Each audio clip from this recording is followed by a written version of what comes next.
So I'd like to start where the previous presenter ends and thank the incredible 20 plus collaborators who contributed significantly to this work. And you see their names on this slide.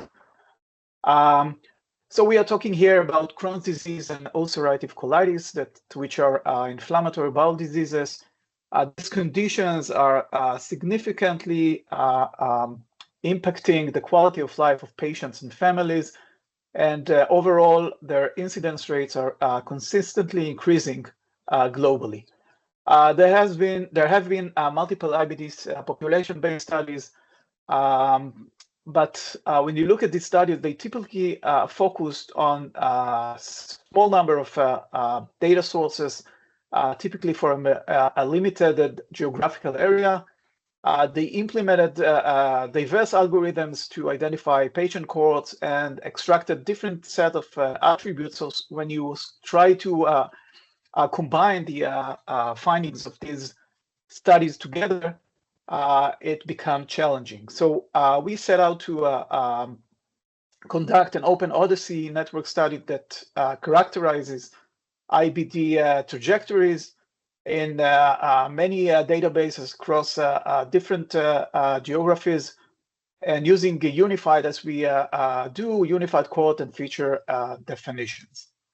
I won't go too deep into the details of the study parameters, but just to mention that our IBD cohort definitions considered both the diagnosis of IBD and medications in order to capture patients in the diverse data sources.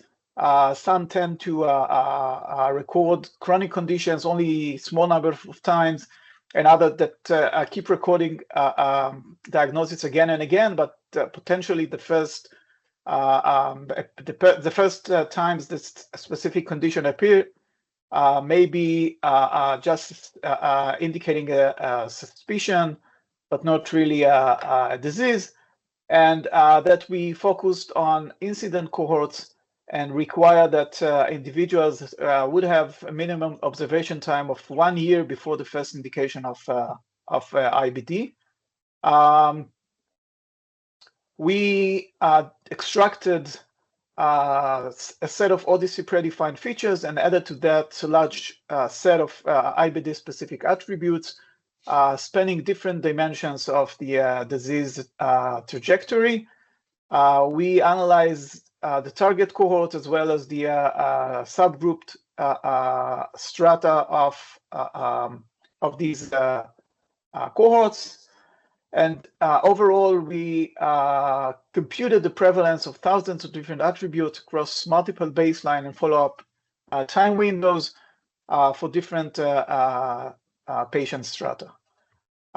We, again, thanks to our collaborator, collected characteristics from 16 databases in 7 countries, and these spanned different health data and visit types. And when you look at the number of patients, we managed to cover over 1 million IBD patients, slightly less than 500,000 of Crohn's disease patients, and slightly more than 500,000 for ulcerative colitis patients.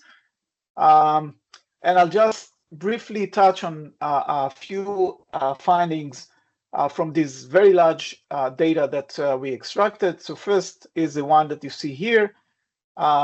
When you look at the percentage of female patients with either Crohn's disease or colitis, you see that in Asia, these numbers are much lower than in European and US cohorts. And this is also correct when you compare the number of the percentage or prevalence of females in Western countries, well, subpopulation of Asian patients. This is also closer to the Western countries numbers.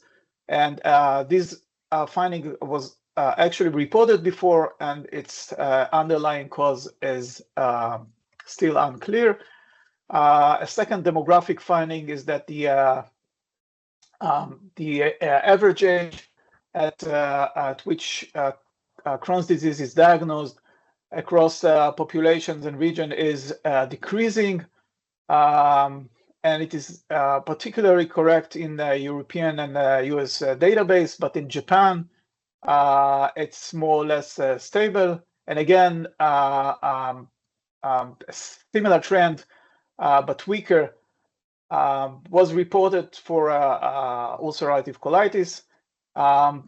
Some previous studies support this, and others go to different numbers. Next is we looked at the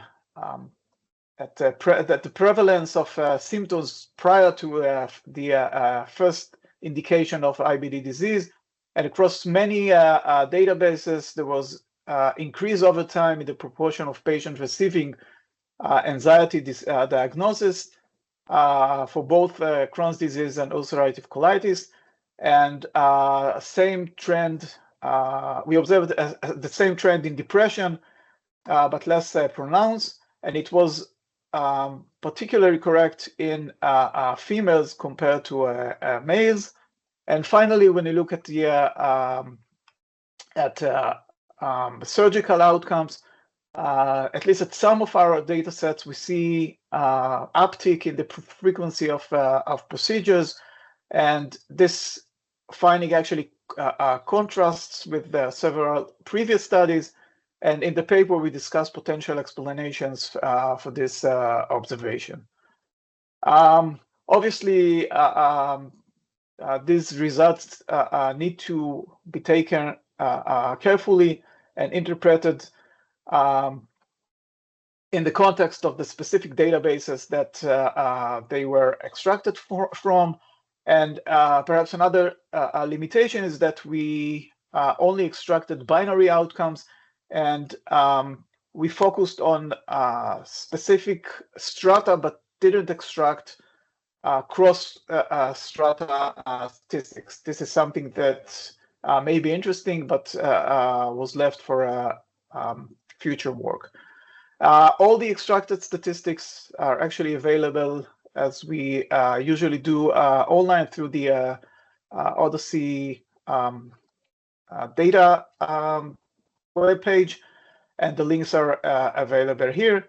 And we believe there's much more to be found digging into this large resource of data. Thank you very much.